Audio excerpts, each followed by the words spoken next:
Next जो है PCB के बारे में बात करेंगे, पीसीबी ग्रुप के बारे में। तो यहाँ पे पीसीबी ग्रुप के बारे में अगर बात करना है तो हमें देखा जाए तो यहाँ पे फिजिक्स, केमिस्ट्री, बायोलॉजी, ये 3 सब्जेक्ट आते हैं। जैसे पीसीएम में फिजिक्स, केमिस्ट्री, मैथ, वैसे फिजिक्स, केमिस्ट्री, बायोलॉजी।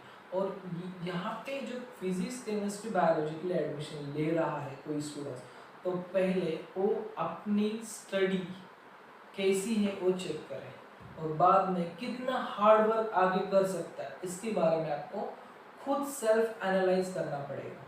या जो भी पेरेंट अपने स्टूडेंट्स, मतलब सभी पेरेंट अपने स्टूडेंट्स के लिए डिसीजन लेते हैं, लेकिन उन पेरेंट को भी थोड़ा सोचना पड़ेगा कि अपना जो बच्चा है, अपना सन या डॉटर जो भी है, उसका आईक्यू कैसा है, बाद में उसका स्टडी करने का पैटर्न कैसा है, वो कितनी देर तक स्टडी कर सकता है, उसके मतलब मार्क्स कैसे हो सकते हैं, जो अगर वो जो 9-10 का उन्होंने अगर ऑब्जर्वेशन किया है, तो वो सब ऑब्जर्वेशन करके पीसीबी में आप एडमिशन ले लीजिए।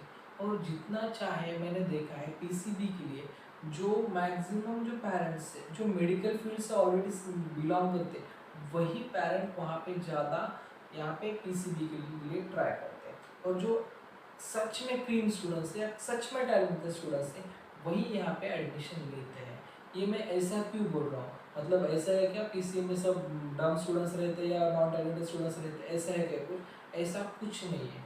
लेकिन यहाँ पे मैं ऐसा क्यों बोल रहा हूँ, क्योंकि जैसे अगर देखा जाए तो पीसीबी के बारे में यहाँ पे आपको बोर्ड एग्जाम सेम ही है, जैसे पीसीएम की है, पीसीबी की है सेम ही। बाद में आपको एंट्रेंस एग्जाम सीईटी है, बाद में आपको नीट एग्जाम है, और भी अगर सीईटी है तो बढ़ने वाले एग्रीकल्चर के लिए अगर अलग अलग से सीईटी आ रही है और अलग अलग से आपको देना पड़ेगा। लेकिन यहाँ पे अगर पीसीबी ले रहे हैं तो सबसे इम्पोर्टेंट बात कि आपका अपना फर्स्ट एनालाइज करना पड़ेगा कि मैं जो इंडिया के इंस्टीट्यूट, मेडिकल इंस्टीट्यूट हूँ, वहाँ के लिए एडमिशन के लिए अपेयर हो सकता हूँ क्या।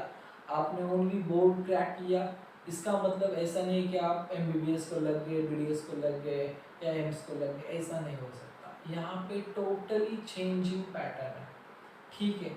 यहाँ पे अगर 15 लाख स्टूडेंट्स पार्टिसिपेट कर रहे हैं पीसीबी से या नीट एग्जाम के थ्रू, तो वहाँ पे सेलेक्ट होते ओनली 1 लाख स्टूडेंट्स, मतलब आप रेशियो चेक कर सकते हैं, ठीक है।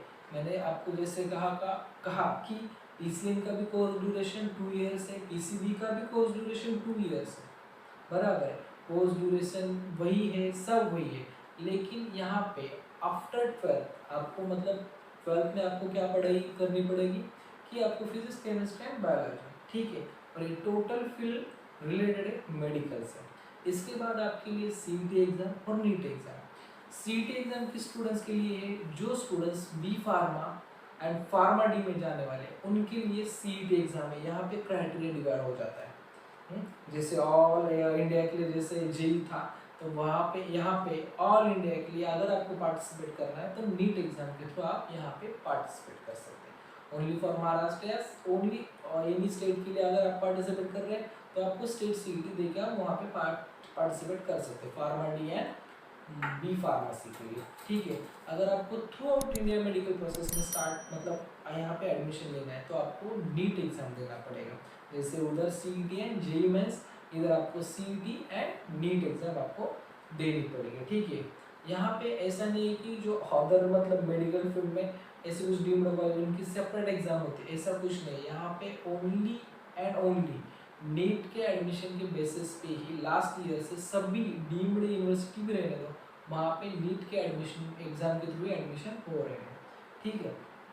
तो मैं आपको फर्स्ट पीसीबी के एडवांटेज बता दूंगा, बाद में उसके ड्रॉबैक्स बता दूंगा, और आपको चूज बाद में करना है कि मुझे मेरे लिए पीसीबी बेटर है या पीसीएम बेटर है, ठीक है। तो फर्स्ट मैं क्या करता हूँ, एडवांटेज के बारे में बताता हूँ।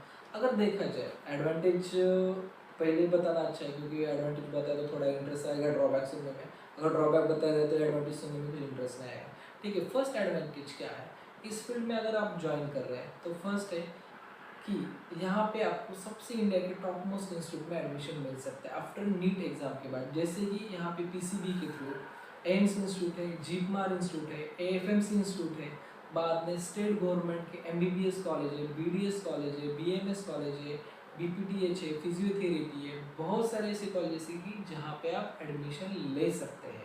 और इस इंस्टीट्यूट में आपका नंबर लगना मतलब आपका करियर बनना ऐसा है। अगर आपका एम्स में नंबर लगा तो आपके लिए बहुत अच्छा, मतलब बहुत आप सोच भी नहीं सकते इतने अच्छी आपको अपॉर्चुनिटी। यहाँ पे वैसे ही नंबर लगना लक एंड आपका स्टडी डेडिकेशन है। यहाँ पे ऐसे ही किसी स्टूडेंट्स का नंबर नहीं लगता, क्योंकि 15 लाख स्टूडेंट में से ओनली 6-7,000 स्टूडेंट्स मतलब MBBS के लिए स्टूडेंट्स टॉप इंस्टीट्यूट में सेलेक्ट होते हैं। टॉप इंस्टीट्यूट में एम्स का मुझे अब एग्जैक्ट फिगर पता नहीं कि दिस ईयर कितना एडमिशन मतलब वैकेंसी है, लेकिन मिनिमम एज के जैसे मैंने IIT में 10,000 है, तो यहाँ एम्स में ओनली आपको 3,000 या 4,000 ही सीट मिल जाएगी, इससे ज़्यादा आपको सीट नहीं मिलेगी। ठीक है, ये मतलब एम्स इंस्टीट्यूट मतलब कंपटीशन आपका यहाँ पे हाई हो जाएगा।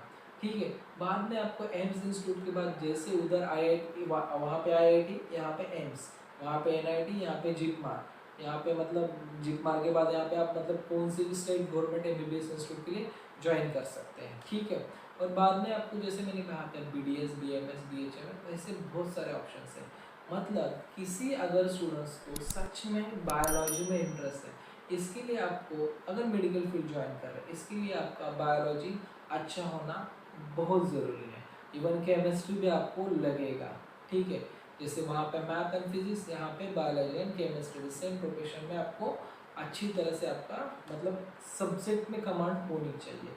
क्योंकि नीट एग्जाम में मैक्सिमम क्वेश्चन बायोलॉजी के ही आते हैं, और मिनिमम मतलब 50% क्वेश्चन फिजिक्स केमिस्ट्री है, 50% क्वेश्चन ओनली बायोलॉजी सब्जेक्ट का आता है। ठीक है, तो उसके लिए आपकी बायोलॉजी पे कमांड अच्छी होनी चाहिए, और यहाँ पे सब्जेक्ट इंटरेस्ट होना चाहिए। ऐसा नहीं कि आपका सब्जेक्ट इंटरेस्ट नहीं है और जैसे आप एडमिशन ले, ऐसा नहीं होना चाहिए। यहाँ पे अगर आपका सब्जेक्ट इंटरेस्ट है तो ही आपका यहाँ पे करियर बनेगा, नहीं तो आपके लिए बहुत सारी डिफ़िकल्टी यहाँ पे फेस करने पड़ेगा। और यहाँ का करियर क्या है, यहाँ पे भी आपको अगर देखा जाए तो कोई कोर्स 4 ईयर का है, जैसे फार्मेसी, फार्मा डी, या कुछ ऐसे मतलब मेडिकल के कोर्सेज जो 4 ईयर के, कुछ कोर्सेज 4.5 ईयर के, कुछ कोर्सेज 5 ईयर के हैं, और कुछ कोर्सेज 5.5 मतलब 5 ईयर एंड 3 मंथ 4 मंथ के ऐसे कोर्स ड्यूरेशन है। यहाँ पे 1 ईयर थोड़ा सा आपका एक्स्ट्रा जाएगा। यहाँ पे जो आप कोर्स कर रहे हैं MBBS रहने दीजिए, BDS रहने दीजिए, BMS रहने दीजिए, यहाँ पे आपका 4 ईयर कंप्लीट होने के बाद 6 मंथ या 1 ईयर आपकी इंटर्नशिप रहती है, और वो इंटर्नशिप आपको कंपलसरी दे करनी ही पड़ती है, इसके सिवा आपको डिग्री सर्टिफिकेट नहीं मिलता। ठीक है, तो मतलब ये मेडिकल फील्ड के बारे में है। अगर देखा जाए तो मेडिकल फील्ड में मैक्सिमम अगर देखा जाए तो इतने स्टूडेंट्स स्टडी करने वाले हैं कि सोच में मिनिमम 6 आवर्स 7 आवर ऐसे स्टडी करने वाले हैं। आप भी अगर इस लेवल की स्टडी कर सकते तो ही आप किसी ग्रुप ज्वाइन कीजिए, अदरवाइज आप ज्वाइन मत कीजिए। क्योंकि अब मैं जाता हूँ मतलब अभी बेनिफिट अगर देखा जाए, वैसे मैंने बोला यहाँ पे करियर अच्छा है, क्लास 1 जॉब है, सब अच्छा है, लेकिन थोड़े से ड्रॉबैक्स हैं। लेकिन वो थोड़े ड्रॉबैक है हमारे लिए बहुत हार्मफुल हो सकते हैं, इवन पूरी लाइफ के लिए। यहाँ पे अगर छोड़ा तो आपको फर्स्ट ईयर से ही स्टार्ट करना पड़ता है, कुछ भी छोड़ा तो बीच में अगर आपने एडमिशन लिया मेडिकल में छोड़ा तो वहाँ पे पेनल्टी भी पे करनी पड़ेगी, और मतलब बहुत सारे ऐसे ड्रॉबैक्स हैं कि आपको फेस करने पड़ सकते हैं। ठीक है, तो मैं आपको 1 बाय 1 एक कुछ डाउट्स है वो आपको मैं क्लियर करता हूँ। अभी फर्स्ट ड्रॉबैक क्या है, जैसे कि मैंने बोला था कि इंजीनियरिंग फील्ड में इंडिया में बहुत सीट वैकेंसी है। वैसे मेडिकल फील्ड में अगर देखा जाए तो मिनिमम सीट वैकेंसी है, यहाँ बहुत कम स्टूडेंट्स का सिलेक्शन हो जाता है MBBS एडमिशन के लिए, बहुत कम। मतलब जितने स्टूडेंट देते हैं मेरे कैलकुलेशन के हिसाब से जितने स्टूडेंट्स एग्जाम दे रहे हैं उसमें ओनली 5% सीट, ये मेरा कैलकुलेशन है, इससे कम भी हो सकते हैं ज़्यादा भी हो सकते हैं। ओनली 5% स्टूडेंट्स MBBS के लिए लगते हैं इंडिया में, और बाकी स्टूडेंट्स एक तो यहाँ पे गैप लेते हैं या आपको रिपीट करते हैं या अदर करियर के थ्रू मतलब अदर करियर चूज करते हैं। ठीक है, यहाँ का सबसे बड़ा ड्रॉबैक है। एक तो यहाँ पे आपका नंबर इन मिनिमम स्टूडेंट मतलब मैक्सिमम स्टूडेंट्स है और मिनिमम सीट वैकेंसी है, उधर मैक्सिमम सीट वैकेंसी और मिनिमम कंपटीशन, यहाँ पे मैक्सिमम कंपटीशन है और सीट वैकेंसी मिनिमम है, क्योंकि ये फील्ड अच्छी है और इस फील्ड में किसी का मतलब फ्यूचर सोच लो या किसी की ट्रीटमेंट या किसी की जान आपके हाथ में, इसलिए यहाँ पे वही स्टूडेंट्स आ जाते हैं जो सच में स्टडी करने वाले हैं, सच में उनका कुछ तो डेडिकेशन है, वही स्टूडेंट्स एमबीबीएस के लिए भी सिलेक्ट हो जाते हैं। क्योंकि नीट क्रैक करना और एमबीबीएस अचीव करना not a joke this time, ठीक है। पहले थोड़ा लो कंपटीशन था, लेकिन 3 साल में मेडिकल जितना कंपटीशन कहीं पे भी नहीं। एक एक पॉइंट में वन पॉइंट से बहुत स्टूडेंट्स का एक ईयर चला जाता है, एक अच्छा कॉलेज चला जाता है, एक अच्छे कॉलेज में की सीट चली जाती है, या एक गवर्नमेंट कॉलेज की सीट जाती है ओनली 1 पॉइंट से। तो बहुत यहाँ पे टफ चांस है आपका और टफ कंपटीशन है एमबीबीएस के लिए। ये सबसे बड़ा ड्रॉबैक इस फील्ड में है, यहाँ पे कंपटीशन हाई है और as compared to seat vacancy कम है, ठीक है। और नेक्स्ट ड्रॉबैक क्या है यहाँ पे, अगर आपका नंबर किसी गवर्नमेंट इंस्टीट्यूट पर लगा तो ही आपके लिए बेनिफिट है। क्योंकि क्या बेनिफिट है, अगर आपको गवर्नमेंट के लिए नंबर लगा, वहाँ पे आपका मिनिमम फीस है, मिनिमम हॉस्टल फीस है, और अदर भी चार्जेस आपके लिए बहुत मिनिमम है। चाहे वो जनरल कैंडिडेट रहने दीजिए या कैटेगरी से कैंडिडेट रहने दीजिए। कैटेगरी के लिए ऑलमोस्ट फ्री है SC ST के लिए, और NT NT1 NT2 NT3 और VGDT और OBC इनके लिए 50% या ओनली डेवलपमेंट फीस चार्ज की जाती है, ठीक है। लेकिन यहाँ पे गवर्नमेंट इंस्टीट्यूट छोड़ के, चाहे वो MBBS रहने दीजिए, BDS रहने दीजिए, BMS रहने दीजिए, ये इंस्टीट्यूट छोड़ के अगर आपका किसी प्राइवेट इंस्टीट्यूट में या डीम्ड यूनिवर्सिटी में आपका एडमिशन हो रहा है, तो यहाँ पे आपको बहुत सारा इन्वेस्टमेंट करना पड़ेगा। मिनिमम आपका 1 CR तक इन्वेस्टमेंट यहाँ पे जाएगा, मिनिमम मैं बोल रहा हूँ।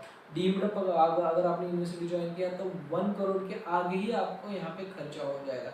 क्योंकि कॉलेज की फीस मिनिमम 9 लाख से लेके 23 लाख तक पर ईयर की ओनली कॉलेज फीस है डीम्ड यूनिवर्सिटी। इवन अगर आपने प्राइवेट मेडिकल MBBS के कॉलेज की अगर फीस भी देखी तो मिनिमम 5.5 से लेके 18 लाख तक आपको फीस पे करनी पड़ेगी।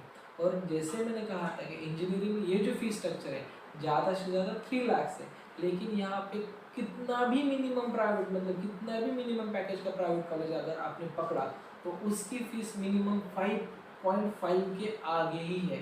तो यहाँ पे आपका एक्सपेंस बहुत बढ़ने वाला है। तो यहाँ पे आपको अगर मिनिमम सीट में अगर गवर्नमेंट में एडमिशन मिला तो ही आपके लिए सबसे, चाहे कितने भी रिच फैमिली का रहने दीजिए या कितने पुअर, उनके लिए गवर्नमेंट कॉलेज ही अच्छा होगा। अगर सच में किसी पेरेंट की मतलब फाइनेंशियल कंडीशन अच्छी है, मतलब फैमिली बैकग्राउंड मतलब फुल इकोनॉमिकल मतलब स्टैंड है, तो ही आप इस फील्ड में जाइए। क्योंकि यहाँ पे अगर आपका गवर्नमेंट में नंबर नहीं लगा तो प्राइवेट में करियर सर्वाइव करना बहुत मुश्किल है। तो आपके लिए मतलब आप अपनी तरह से सोचिए, एक तो गुड मार्क्स या बिग बजट, यहाँ पे 2 ऑप्शन है। वहाँ पे थोड़े लो मार्क्स भी रहे और लो बजट भी रहा तो चलेगा, लेकिन यहाँ पे गुड मार्क्स या गुड बजट, तो 2 आपको कंसेप्ट साथ में लेके चलना पड़ेगा फॉर मेडिकल फील्ड के लिए, अगर देखा जाए PCB बोर्ड के लिए, ठीक है। ये सबसे बड़ा ड्रॉबैक यहाँ पे है। और यहाँ पे करियर अपॉर्चुनिटी अगर देखा जाए तो आपका ओनली ग्रेजुएशन होने के बाद आपको ऐसा नहीं कि जॉब मिल जाएगा, आपको यहाँ पे पोस्ट ग्रेजुएशन भी करना पड़ता है। मतलब MBBS होगा तो MD, मतलब हर फील्ड में अगर MD रहा आपके लिए तो एक प्लस पॉइंट रहता है, ठीक है। तो MD के बाद आपको बहुत सारे, MD के बाद भी और आप मतलब आगे पढ़ना चाहते हो तो है आपके लिए ऑप्शंस। और यहाँ पे से अगर किसी स्टूडेंट्स का मिनिमम मार्क्स है एंड उसका अगर नीट एग्ज़ाम भी हो चुका है और अगर उसको इंडिया में एडमिशन मिलना थोड़ा मुश्किल हो रहा है, तो मैक्सिमम स्टूडेंट्स, मतलब अभी न्यू ट्रेंडिंग अगर चल रहा है यहाँ पे, तो MBBS के लिए maximum students Russia, Georgia, Philippines, UK, US यहाँ पे जा रहे हैं। तो आप भी यहाँ पे मतलब एडमिशन के लिए यहाँ पे जा सकते हो। लेकिन आपकी जब डिग्री कंप्लीट हो जाएगी तो आपको अगर इंडिया में प्रैक्टिस करना है या आपको इंडिया में कहीं जॉब लेना है, तो यहाँ पे आपको यहाँ स्क्रीन टेस्ट देनी है इंडियन गवर्नमेंट की मेडिकल की। वो स्क्रीन टेस्ट देने के बाद ही यहाँ पे आपका डॉक्टर डिग्री का इम्पोर्टेंट रहता है, अदरवाइज आपकी डिग्री की कुछ वैल्यू नहीं रहती। यहाँ पे मतलब स्क्रीन टेस्ट देना पड़ता है। बहुत सारे ऐसे स्टूडेंट्स है कि इंडिया में समझो 1 करोड़ मतलब 1.5 करोड़ इन्वेस्ट करने की जगह उसी मतलब समझो 15 लाख में या 16 लाख में अगर बाहर MBBS करना चाहते तो भी कर सकते, ये भी आपके लिए ऑप्शन रहता है। चाहे वो MBBS रहने दो, फिजियोथेरेपी, स्पीच थेरेपी या आप BDS रहने दो, तो आप बाहर जाके भी कर सकते हैं। ये भी आपके लिए अपॉर्चुनिटी है यहाँ पे। ऐसा नहीं कि आप यहाँ से बाहर जा नहीं सकते, जा सकते हैं लेकिन एजुकेशन के लिए। अगर आपने सच में वही सेट होना है तो वहाँ पे भी आप सेट हो सकते हैं। जो भी rules regulation terms condition as per this year रहेगी उसके हिसाब से आप वहाँ पे सेट हो सकते हैं। ठीक है, ये टोटल रहे आपके PCB ग्रुप के करियर अपॉर्चुनिटी। फिर भी अगर किसी स्टूडेंट्स के कुछ कंफ्यूजन है तो मैं फिर से रिपीट करता हूँ कि PCB में कौन कौन सी करियर अपॉर्चुनिटी है। फर्स्ट है एम्स इंस्टीट्यूट, यहाँ पे आपको MBBS मिलेगा। बाद में जिप मारे, यहाँ पे भी आपको MBBS मिलेगा। बाद में आपके स्टेट गवर्नमेंट के कॉलेजेस है, मेडिकल कॉलेजेस है, यहाँ पे आपको MBBS मिलेगा, BDS मिलेगा, BMS मिलेगा, BPTH मिलेगा, फिजियोथेरेपी मिलेगा, स्पीच थेरेपी मिलेगा, नर्सिंग मिलेगा। ओके, ये सब है PCB के बाद के। और भी कुछ स्टूडेंट्स, अगर एवरेज स्टूडेंट्स है यहाँ पे एडमिशन नहीं हुआ तो वो स्टूडेंट B फार्मेसी में भी ट्राई कर सकते हैं, फार्मा D में भी ट्राई कर सकते हैं, कुछ BSc एग्री में भी ट्राई कर सकते हैं, डेयरी साइंस है, फिशरी है, BSc बायोटेक्नोलॉजी, यहाँ पे भी आप करियर ऑप्शंस ट्राई कर सकते हैं। ऐसा नहीं कि बस MBBS, यहाँ पे भी बहुत सारे ऐसे स्टूडेंट्स हैं बायोटेक्नोलॉजी में भी बहुत, इवन फूड प्रोसेसिंग में आप यहाँ पे करियर कर सकते हैं। बहुत सारे और भी BSc कोर्सेज के थ्रू आपको ऑप्शंस मिल जाएंगे। इतनी सब इंफॉर्मेशन देने के बाद भी अगर आपको मेडिकल फील्ड के बारे में कुछ डाउट्स है या कुछ और भी इंफॉर्मेशन चाहिए या कुछ क्वेश्चंस क्लियर नहीं हो गए तो आप कमेंट बॉक्स में कमेंट करके पूछ सकते हैं कि जो भी आपका डाउट है वो जब क्लियर हो जाएगा तभी आप नेक्स्ट मतलब एडमिशन प्रोसेस के बारे में सोचिए। चाहे तो आपको ये मतलब कुछ इस प्रोसेस में अगर दिक्कत आ रही है, अभी भी आपका कन्फ्यूजन है, ठीक है, अभी भी आपका कन्फ्यूजन है, तो टोटली हम आपको मतलब नंबर प्रोवाइड करेंगे व्हाट्सएप ग्रुप का, वहाँ पे ज्वाइन करके आपके जितने डाउट हमें सॉल्व करना पॉसिबल है हम उतने आपके डाउट सॉल्व करेंगे। ठीक है, और एक टोटली इंफॉर्मेशन जो है वो मैंने इंडिविजुअल जो मुझे लगा, जो मैंने एक्सपीरियंस किया उसके अकॉर्डिंग दी है। इसके अलावा अगर आपको मतलब सच में किसी और एडवाइस मतलब ले सकते हैं, जो आपको बेस्ट ऑप्शन है वो चूज़ कर सकते हैं। ठीक है, और भी आपको ऐसे एजुकेशनल वीडियो अगर देखने हैं तो चैनल को सब्सक्राइब कर सकते हैं। अगर सच में इस वीडियो के थ्रू आपको 1% भी कुछ बेनिफिट मिला है तो चैनल सब्सक्राइब एंड लाइक कर सकते हैं। Okay, thank you for watching students.